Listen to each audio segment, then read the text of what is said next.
At my own graduation, my dad slapped in front of everyone. "You don't deserve that degree," he spat. My mom screamed, "You're just a failure in gown." But they had no idea what I would do next. My dad didn't wait for my name to finish echoing. He stormed onto the stage, seized my wrist, and slapped me so hard the microphone caught it like a gunshot. At my own graduation, in front of everyone. "You don't deserve that degree," he hissed while my mom screamed, "You're just a failure in a gown." The crowd froze. My cheek burned, but my mind didn't. For the first time in my life, everything felt painfully sharply clear. They thought that moment would break me. They had no idea I'd already planned something worse, something they never saw coming. I used to think graduating would feel like stepping into sunlight after years of living in someone else's shadow. That morning, before everything shattered, I stood in my small apartment, adjusting the crimson robe I'd borrowed from the university. The fabric felt heavier than it should have, like it carried every shift I'd worked, every late-night lab assignment I completed alone, every time I'd forced myself to believe that hard work could make up for the love I never received. My name is Lisa Monroe, and for as long as I can remember, I've been the afterthought in my own family. Mom liked to say Evan was born special. The kind of child who deserved every opportunity, every praise, every sacrifice. And I was, well, something else. A helper, a shadow, a kid who learned early not to expect anyone to show up for school performances or science fairs. Even the day I was hospitalized with pneumonia, I stared at the door waiting for them to walk in. They never did. So, I learned to walk myself home, to study without being asked how my day was, to clap for myself when no one else would. I don't think my family ever noticed how quietly I disappeared into the background. They were too busy cheering for Evan.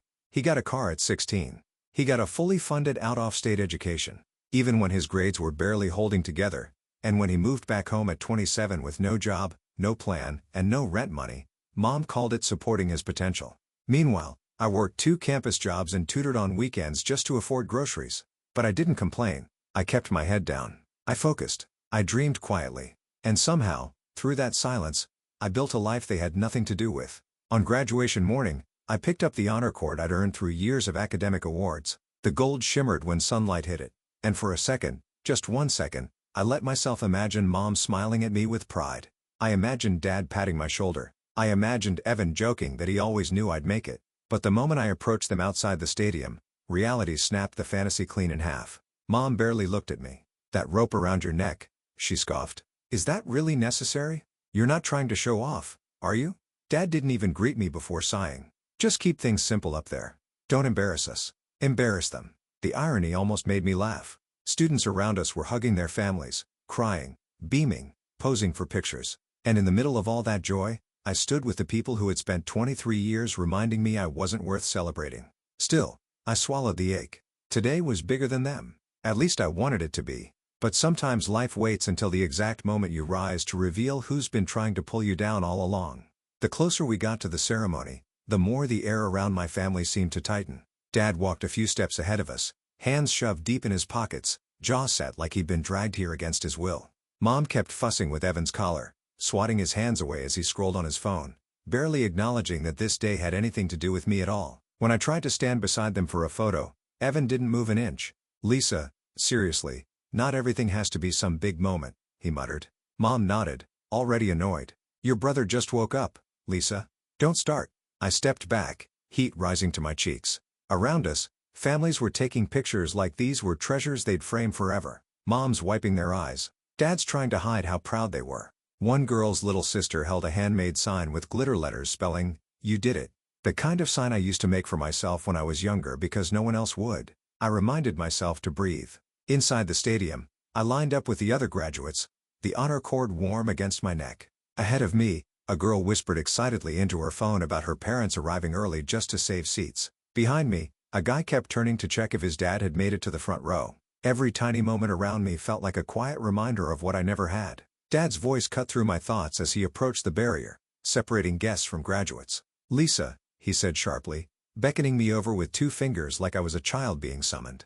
I stepped closer, heart tapping nervously against my ribs. He looked me over, eyes cold, evaluating. "Keep your speech short. Don't try to make it emotional. No bragging. This isn't about you." My breath caught. "Dad, it's valedictorian. I'm supposed to." He leaned in, dropping his voice low enough only I could hear. "You don't deserve that degree." The words sank like a stone into my chest. I stared at him, unsure if I'd misheard, but he didn't blink, didn't flinch. He just let the sentence hang there like a verdict he'd been waiting years to deliver. Something inside me went still. Behind him, Mom rolled her eyes at my frozen expression. "Oh, don't make that face. Just get through this, okay? And try not to draw attention." Draw attention. At my own graduation, as the valedictorian, I stepped back into the line, gripping the edges of my gown to steady myself. The stadium lights brightened, casting long shadows across the rows of chairs. The music swelled. Names began to echo through the loudspeakers as graduates stepped forward one by one. My palms were damp, my throat tight. But beneath the nervousness, something new flickered. Sharp, metallic, undeniable. Not anger. Not yet. Awareness. I'd spent my whole life excusing their cruelty, translating it into stress, disappointment, misunderstanding. But in that moment, hearing my own father tell me I didn't deserve the thing I fought hardest for, I saw it clearly. They weren't afraid I'd embarrass them. They were afraid I'd outgrow them. When my name was finally called, the stadium erupted in a wave of applause that didn't feel real. For a moment, I let myself believe the sound belonged to me, that I had earned every clap, every cheer, every hopeful face looking toward the stage. My heels clicked against the wooden steps as I climbed, my speech trembling slightly in my hand. I took my place behind the podium, the lights hot on my skin, my heart beat loud but steady. And then, before I could draw my first breath, everything fractured. A sharp slicing voice tore through the noise. My mother. "You're just a failure in a gown," she screamed. Standing now, her finger pointed at me like I'd committed some public crime. A ripple of confusion spread across the crowd. I froze. Before I could register her expression, my father pushed through the aisle. His movements were fast, too fast, like anger was pulling him forward. He stormed up the steps, grabbed my arm hard enough to stop my breath, and slapped me across the face. The microphone caught it. The crack echoed across the entire field. For a second, no one moved. The air held its breath. My cheek burned. My ears rang, but my mind went eerily quiet. I tasted metal. Maybe blood, maybe fear, or maybe it was something else, something colder. My father hissed, "I told you not to embarrass us." Embarrass them. My vision sharpened. The crowd blurred, but his face, his anger came into razor focus. He wasn't ashamed of hitting me. He was ashamed people saw him do it. Security rushed forward, voices overlapping, hands reaching. "Sir, you need to step back. Sir, step away." My mother shouted at them, insisting they didn't understand. Evan ducked his head like he hoped no one recognized him. My graduation ceremony dissolved into chaos because of the people who claimed to love me. As security guided them away, my professor hurried to my side. Lisa, can you hear me? Are you okay?" His worried eyes blurred a little, not because I was crying, but because some part of me was collapsing inward, folding into itself. But then something inside me hardened. I straightened, ignoring the throbbing in my cheek. "I'm fine," I whispered, though the word didn't feel entirely true. Still, I finished walking across the stage, shaking the dean's hand with fingers that trembled only slightly. The audience cheered louder than before, louder than necessary. Maybe out of pity, maybe out of outrage, maybe because they just witnessed something unforgettable for all the wrong reasons. When the ceremony finally ended, I didn't go meet my classmates. I didn't search for anyone. I walked straight across the field, past the tents and the families and the scattered programs on the grass, and headed to the administration building. The hall inside was quiet, fluorescent lights humming faintly. When the woman at the financial window asked what I needed, my voice didn't waver. "I want a printed breakdown of every payment for my tuition," I said. "Every semester, every source." She hesitated, then nodded. Minutes later, I held the pages in my hands. Line after line confirmed what I already suspected. They had contributed nothing, not $1.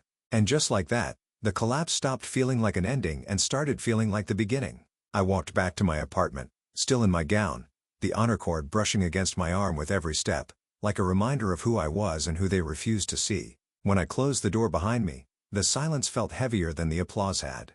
I spread the financial printouts across my table: scholarship grants, research stipends, awards, summer program credits, tutoring income, even the bills I'd paid from working late in the university lab. The truth glared at me in black ink. Every achievement I had, I earned alone. And then something inside me clicked. Clean, final, inevitable. I opened the bottom drawer of my desk and pulled out the envelope my parents had given me last year. "Just sign these." Dad had said it'll make things easier for us when we retire. I'd thought stupidly it was the first time they trusted me with something important.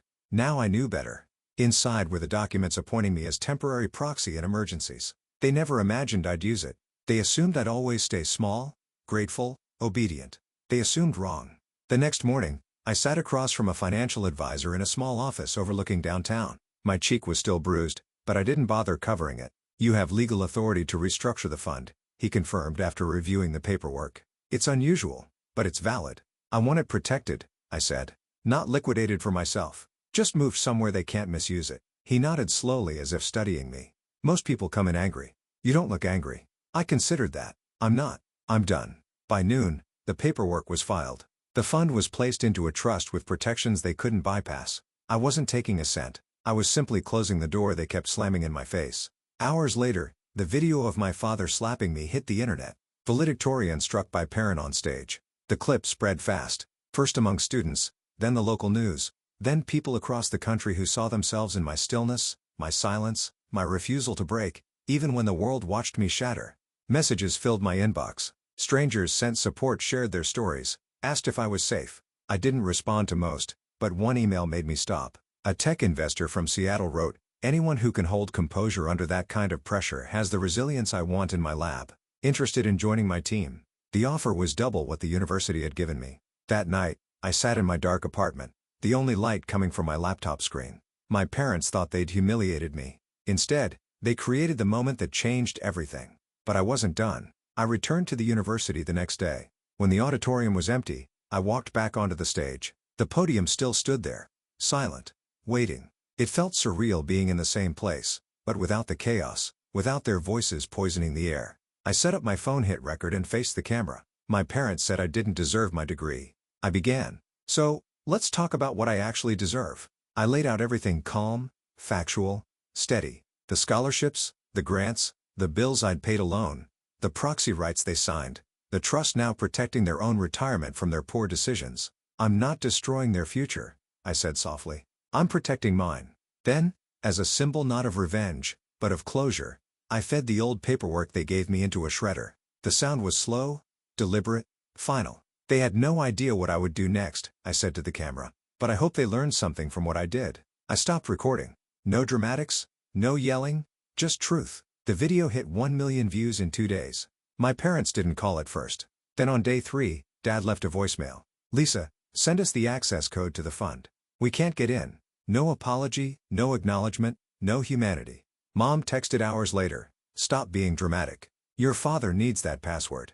I sent one photo back the shredder. The next week, I boarded a flight to Seattle to start my new job. I didn't tell them. I didn't know them that. My new workplace was bright, modern, full of people who cared more about ideas than appearances. For the first time, I felt like I belonged somewhere. It didn't take long for them to find me. One afternoon after a long strategy meeting, I walked into the lobby and froze.